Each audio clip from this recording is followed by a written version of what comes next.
मला असं वाटतं की जे आर्टिकल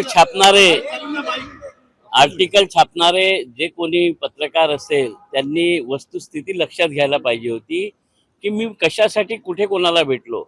म- मध्य नागपुरातील डोबीनगर येथील मुस्लिम बांधवांचे घर 3 तारखेला रेल्वे तोडणार होती आणि त्या संदर्भात तेथील 4ही नगरसेवक आग्रह करत होते की हे घर वाचवण्यासाठी आपण प्रयत्न करावा.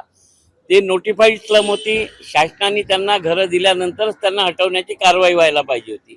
आणि त्यावेळेस त्या नगरसेवकांसह मी माननीय मुख्यमंत्र्यांना रस्त्यावर भेटलो.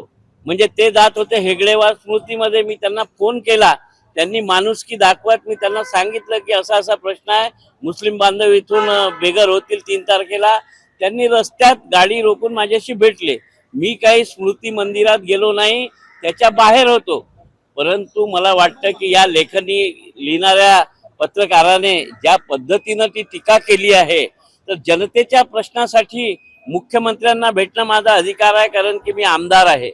जनतेने मला निवडूनच त्याच्यासाठी दिलं. राज्यातला कुठलाही प्रश्न असो, सामान्य जनतेला न्याय देण्यासाठी सरकारच्या मुख्यमंत्र्यांना भेटणं माझं कर्तव्य आहे. मी त्यांना भेटलो.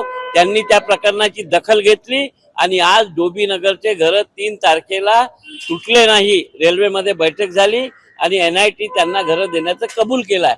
तर मी माझ्या मतदारसंघातील मुस्लिम बांधवांचा प्रश्न घेऊन गेलो होतो आणि त्या संदर्भात तशा पद्धतीने लिहिलं. तर मी त्यांच्यावर 5 कोटीचा मानहानीचा दावा टाकणार आहे आणि त्यांना प्रश्न त्यांनी ज्या पद्धतीनं लिहिलं आहे त्याच्यावर त्यांचं उत्तर सुद्धा मागणार आहे. मार्मिक उद्धव ठाकरेंचा